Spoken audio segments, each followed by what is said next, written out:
Can we now move to the Rand Paul amendment? Mr. President, I'd like to take what remaining time we have in order to discuss the Paul amendment. And I'd like to begin by asking insertion in the congressional record a letter from retired military leaders urge opposition to Paul amendment. Without objection. Mr. President, you know, I don't think that our military leaders, retired and active duty, are infallible, but I think their views are very important, given the vast experience that so many of them on this list. This is 110 retired 3- and 4-star generals and admirals. I think we should at least pay close attention to their views. They've earned it. They have earned our respect for their views.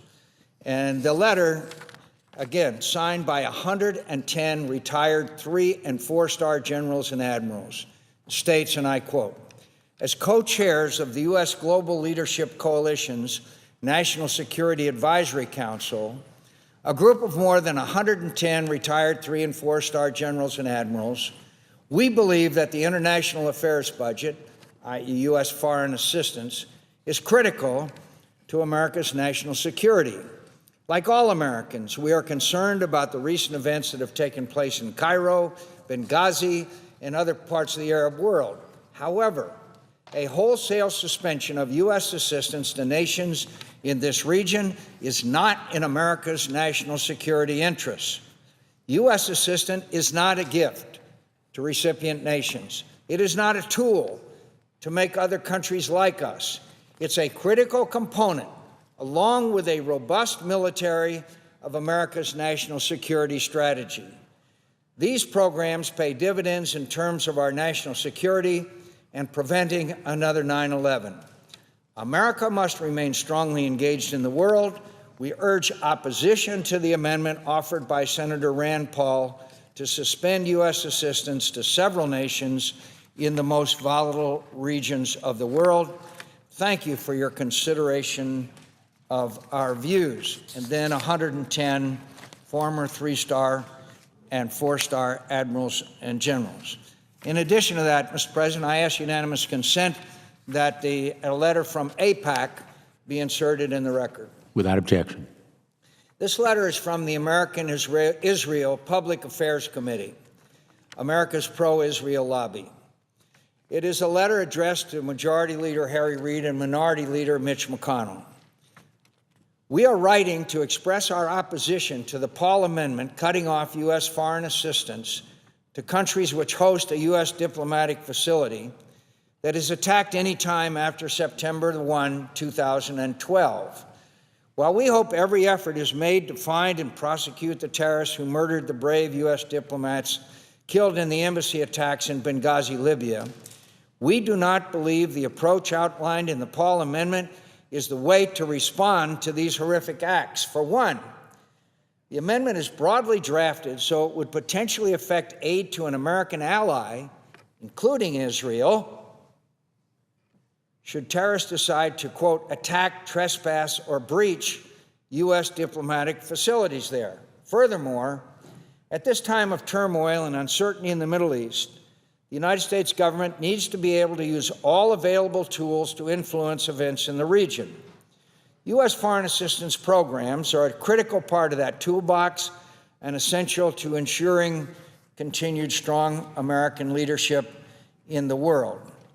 We urge you to oppose the Paul Amendment. Now, all of us here are very familiar with AIPAC. It is a very, very well-respected and highly regarded organization that is really responsible for informing us, for strengthening our ties between the United States and Israel. And I hope that my colleagues will take this very strong letter of AIPAC into consideration. Now, there's so many things wrong with the Rand Amendment that it's hard to know where to begin. I'd like to mention, because I know my colleague who plays a role on the Appropriations Committee and the ranking member of the Intelligence Committee want to join in. And I don't want to take too much time. I want to mention two countries, Libya to start with. Now, somehow, to labor under the belief that the Libyan people are opponents of the United States of America is a fundamental misunderstanding of the Libyans and the Libyan people. They are grateful. They are grateful to the United States of America. They have condemned this attack and this heinous crime of the assassination of 4 brave Americans. They have said they will do everything in their power to bring these people to justice. I was there on July 7th in Tripoli, and I saw thousands of Libyans saying, "Thank you, America. Thank you, United States. Thank you, Ambassador Stevens. Thank you." Because they were under the yoke of one of the most brutal dictators on earth, who, by the way, was responsible for the deaths of Americans in Pan Am 103 and the bombing of a disco in Berlin. So, but there's a problem in this country. They have porous borders. They have militias running around. They have not had a government of their own in forever, literally. And they need our help. They need our help in providing border security, in bringing these militias under control and these weapons that are proliferated everywhere. So our message with the Paul Amendment is adios. See you around. That's not America's role in Libya. That's not America's role in the world. And nothing would be more welcomed in Libya today than if the Islamists and Al-Qaeda, who are there, and other extremists that nothing would make them happier than to hear that the United States had cut off all assistance to Libya. Nothing would encourage them more. Nothing would allow them to gain more traction and support from the Libyan people. This is a fight for the heart and souls of the people of the Middle East. It's not a video. It's not a video that has caused this problem and these riots and demonstrations. It's the efforts of the Islamists who magnify and spread an obscure video throughout the Arab world to stoke up the fears and anger of the people of these countries, when the fact is that it is a struggle for power. That's what's going on with these videos, is a struggle for power. So we're going to send a message to the Libyan people who lost thousands of their citizens in this recent struggle to oust Gaddafi from their country. The second country I just want to mention very quickly is Egypt. Many of us are disappointed at some of the actions the Egyptians have taken. I will say that President Morsi condemned these attacks. He went to Tehran and condemned Bashar Assad. But Egypt, in my view, is pretty much kind of up for grabs.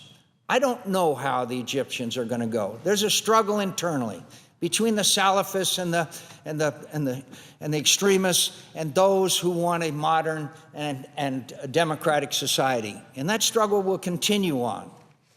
But I'd also remind my colleagues that one of the signal agreements of our time was the Egyptian-Israeli peace agreement, which was consummated at Camp David by President Carter, Anwar Sadat, and Menachem Begin. And this was a major step forward, peace between Egypt and Israel. Part of that deal was that the United States would provide aid to Egypt. How are the Egyptians going to react if we cut off aid to them? I can tell you how they'll react. They'll react that we have breached an agreement that's gone on for a long time. And believe me, Egypt and Israel's relations are vital in the Middle East.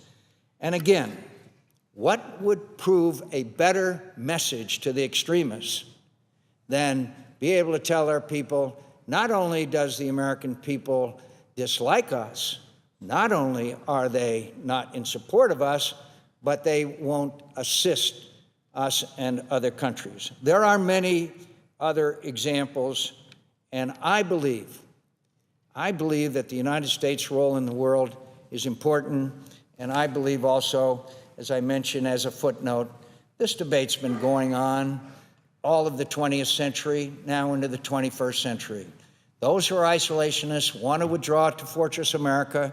You could go back to post-World War I and the fight over the League of Nations, and prior to World War II, the isolationists, the Henry Fords, the Charles Lindberghs, the isolationists prior to World War II, past World War II, the Taft wing of the Republican Party, and the Eisenhower wing, all the way up to this fight that will probably continue.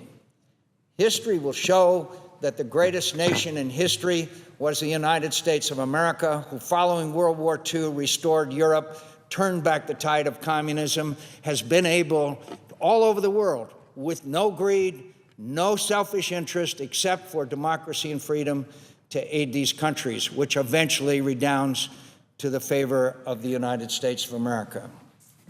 I urge, obviously, rejection of the Rand Amendment. Mr. President, The senator from South Carolina. I do see Senator Chambliss here. I'll ask him a question here and get his thoughts. But just to kind of follow on what Senator McCain was saying, it's Rand Paul Amendment, yeah. And to begin with, Rand Paul is a recently elected senator who's come to the body with a lot of enthusiasm, and he is willing to make hard choices. I've worked with him on Medicare reform, on Social Security reform. I think he will take on the spending situation in this country very aggressively. I think he's very brave when it comes to entitlement reform. On that side of the ledger, I find myself very much in agreement with what he wants to do. But he does have a view of foreign policy that I think is ill-suited to the times and historically has not worn very well. As Senator McCain said, history's full of moments where America and other powers felt like now's the time to withdraw and let those people argue among themselves. The problem with letting those people, and you just fill in the blank who they might be, argue among themselves ignores the fact that what goes on in one place in the world can affect us. And no better example than 9/11. The entire operation to attack our nation cost less than $1 million. The 2021 terrorists who trained to attack us had about $1 million budget. The author of this attack lived in a cave in a faraway place called Afghanistan.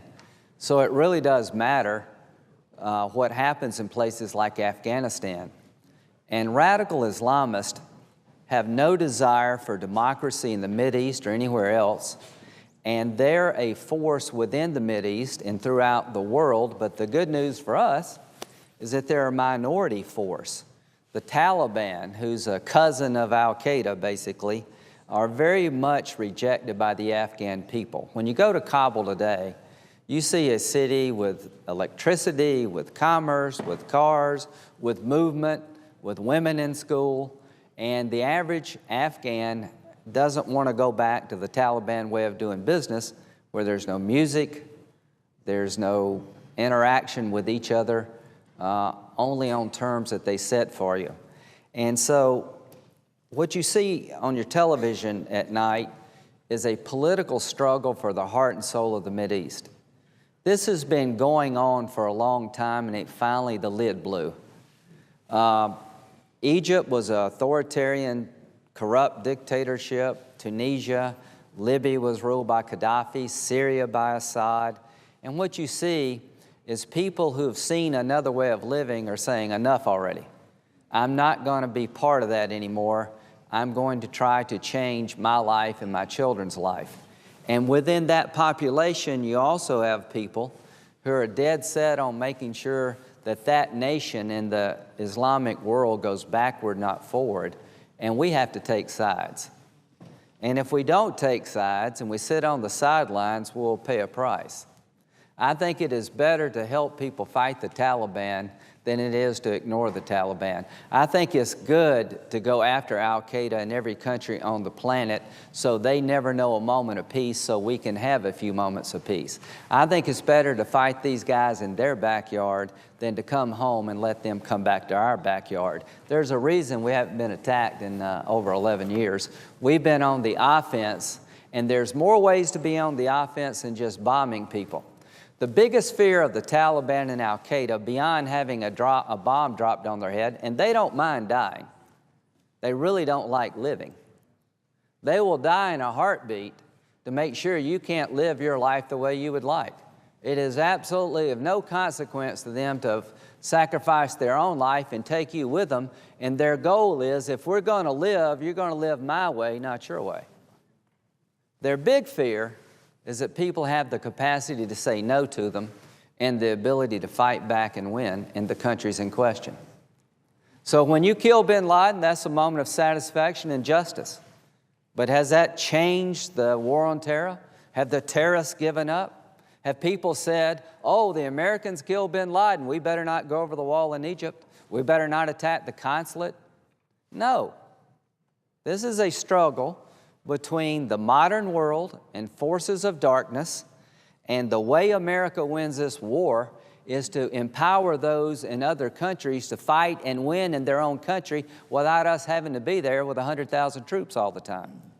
And the biggest nightmare of the Taliban and Al-Qaeda is to build a one-room schoolhouse where kids can get an education, to have clean drinking water that you own and control, to be able to go to a courtroom rather than a Sharia court to have resolutions resolved, to be able to have commerce and interaction with the rest of the world, to trade with the rest of the world. That's what they fear most. And our foreign assistance budget, foreign aid, is 1% of the entire federal budget. And if you took it off the table, you're left with the following way to affect the world: do nothing or bomb people. And you know what? Those men and women in uniform have been at war for 11 years. How about having a tool in America's toolbox to fight the enemy without having to use military force? When you clear a village of the Taliban, how do you hold and build that village? You bring in a health care clinic, something at the most rudimentary standards, something that you would not even think about sending your kids to, but they welcome it because they've never had anything. Basic one-room schoolhouse with a chalkboard and a few books lights up people's lives like you would not believe. That's how you hold and build. And to the State Department, the Department of Agriculture, who are teaching people to plant crops other than heroin. That's the Al-Qaeda Taliban's worst nightmare. And Egypt and Libya and Pakistan and Yemen, and you fill in the blank, Afghanistan. Now here's where I'm going to challenge my friend Rand Paul's judgment, quite frankly. He has offered an amendment at one of the most critical times in the history of the Mideast that would sever all aid, all assistance to Libya, Egypt, and Pakistan. Why are we so upset by this thought process? Trust me, I know we're broke. $16 trillion in debt. America is struggling like any other time in my adult life, and we've got to get our fiscal house in order. But how do you live in peace and prosperity with the rest of the world in flames? And if you want to pay $10 a gallon for gas, turn the Mideast over to these crazy nut jobs. So, here's my view of what we should do. We should stay in this fight, and we should do more things than just bomb people. We should help them help themselves. And the good news is most people appreciate our help, and what you see on TV is a result not of a film, but of radical Islamists taking advantage of a moment. The cultures are different. It's hard for people in the Mideast to understand that a film could be made disrespecting Islam without the government approving of it, because in their world, nothing gets done without the government approving of it. So it's important for us to say, this has nothing to do with the United States government or the American people. This is a result of some crazy group of people who have what we call freedom of speech. It's uncomfortable, but that's the way we are. So I think it is important to let the Mideast know, and Muslims in general, that that's the way we operate. We reject the disrespect shown to anyone's religion, and that is not who we are as a people, but freedom of speech does exist here. And the reason we need to explain that is because in their world, They can't imagine something being done like this without the government blessing it. But having said that, there is no excuse in any society to do harm to another human being because of the way somebody speaks or acts, unless it's an act of violence. So, Senator Paul is proposing disengagement in 3 of the most volatile areas of the Mideast at a time when it means the most. And the way he's written this amendment should make everyone pause and evaluate how you want to vote. AIPAC, which most of us are familiar with, has indicated that the way the amendment is written, if there's an act of violence against a U.S. interest in Israel, maybe we would have to withdraw our aid to Israel. But they have said they oppose the Rand Paul amendment because they know what happens to Egypt if this thing must to pass, if it were ever to become law. The treaty that Senator McCain referred to was the Camp David Accords. Israel and Egypt have been living under a peace treaty for decades now, and part of the deal was that America would provide aid to Egypt and Israel. If we broke the agreement with Egypt, they will break the treaty with Israel. So do not tell me or anybody else that you support Israel if you vote for this amendment. Because one of 2 things are going on. You have no idea what it means to support Israel, or you're trying to pull the wool over my eyes. It is impossible to say you support the security of the Israeli nation if you vote for this amendment, because it will lead to the breach of a treaty with one of their strongest neighbors, 80 million people living in Egypt. It will unravel a delicate balance that existed for decades, and I will be recorded as having no part of that. Imagine if this amendment passed. What would the chatter be on every Islamic website in the world? And by the way, if these people had a PAC, they would be supporting this amendment. I know that Rand Paul is as patriotic as anybody in this body, but the fact of the matter is the crazy Islamic extremists, terrorists who try to kill us all would love nothing more than this to pass. They know they cannot win if we stay engaged helping people. So they're trying to drive us out because that's their best hope of winning the day. So, if you want to empower the terrorists that exist in this world, pass this amendment, because they will go crazy with hope and excitement about their tactics are working. And if you want to destroy the hope of everybody in the Mideast who has been brave enough to stand up to these thugs and lose their family members, if you want to break their spirit, pass this amendment. If this amendment passes, good luck finding anybody anywhere in the world who will partner with us, who would be brave enough to stand up to these thugs and say, you will not have my children's future. If this amendment passed, America could never look anyone in the eye again in the Mideast and say, stand with me. You can count on me. So, ladies and gentlemen of the United States and my colleagues in the Senate, I wish the world were not as screwed up as it is. I wish it would change, and I hate the fact we've been at war and we spent so much money. But I'm telling you this right now. These are historic times in which we live in, and every time in history that good people were confronted with evil and they blinked, millions died, not thousands. And the only reason millions haven't died in the war on terror is the nut jobs who want to kill us all can't get a hold of the weapons to do it. And if you want Iran to not get a nuclear weapon, if that bothers you that they may get a nuclear weapon and throw the whole region into a nuclear arms race or share that technology with a terrorist organization to use it against us, then vote against this amendment, because if this passed, what would the Iranians think about America's resolve to deal with them? And the last thing I'm going to talk about is the vision of the author of this amendment, who, honest to goodness, is a friend, but on this issue, I think he's dead wrong.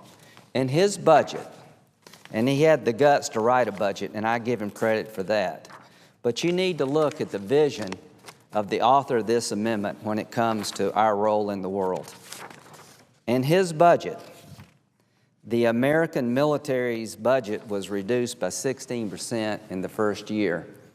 And this foreign assistance account that I was talking about, which gives us a tool other than killing people, staying engaged and trying to build up their lives so they can live in peace with us, it's about $50 billion, about 1% of the budget.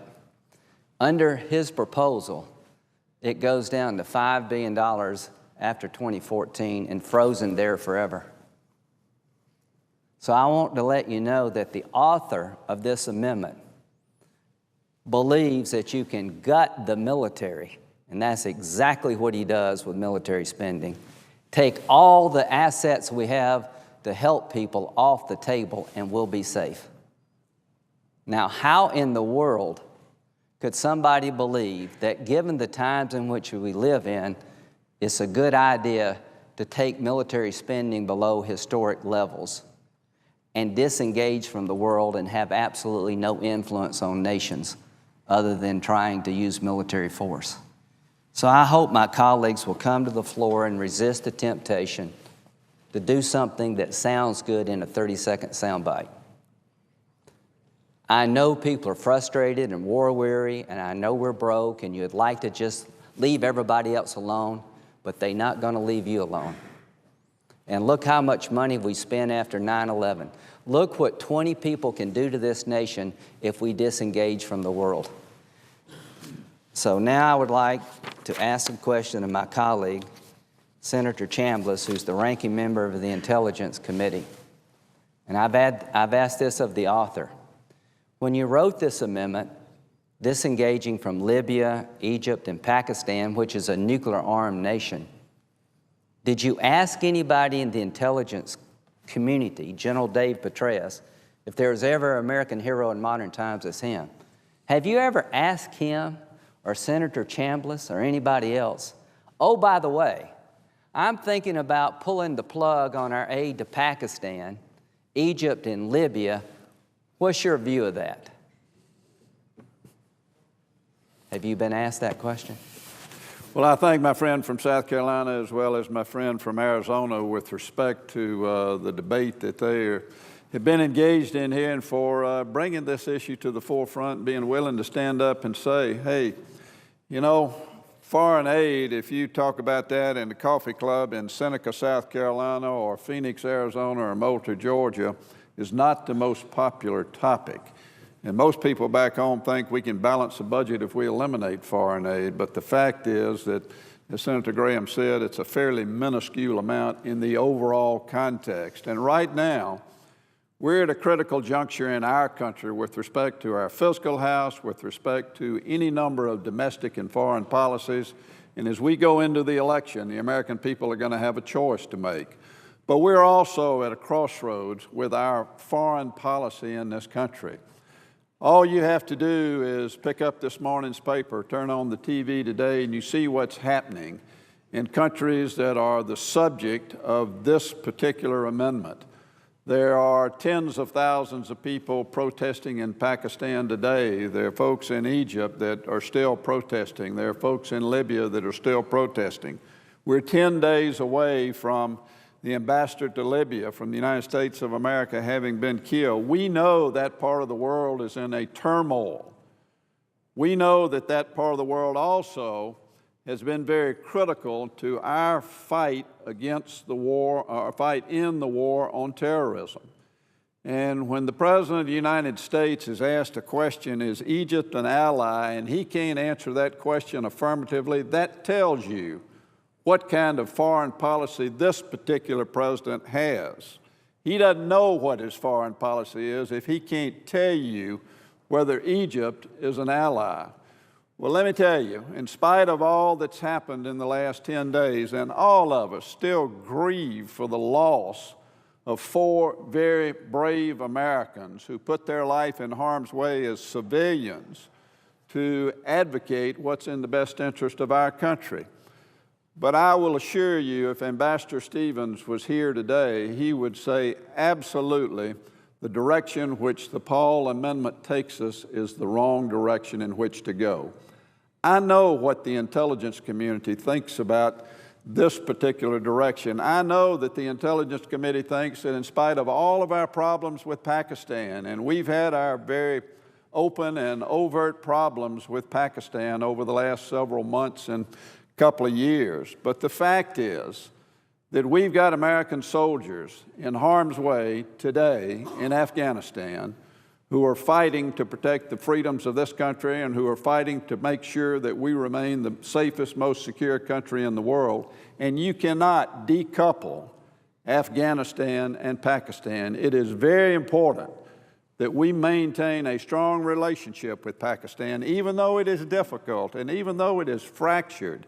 It's of critical importance that we maintain that relationship.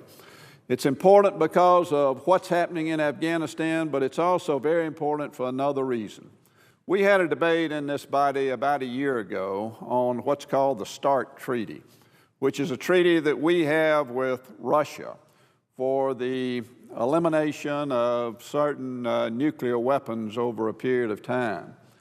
During the course of that debate, we talked about the elimination of Russian nuclear weapons versus weapons in the United States, and that's good to a certain extent, but none of us in this body who have any idea about intelligence around the world have a great fear of any country getting a hold of a ICBM, a major intercontinental ballistic missile, sticking it in a sleeve somewhere and shooting it towards the United States. What we do have fear of is somebody getting a hold of what we call tactical nuclear weapons, sticking them in a suitcase and bringing them to the United States or putting them in a position to kill and harm Americans.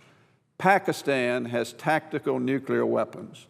And as long as we maintain a strong relationship with them, as long as they are our ally, however you characterize that, then we have the ability to at least dialogue with respect to with the Pakistanis with respect to their nuclear program.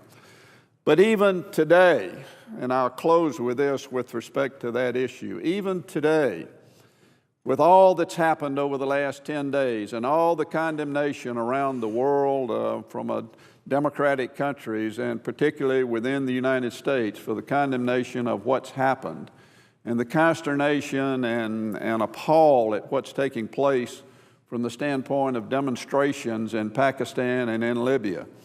The Libyan government and the Pakistani government have given us all the help that they can possibly give us, particularly in Libya.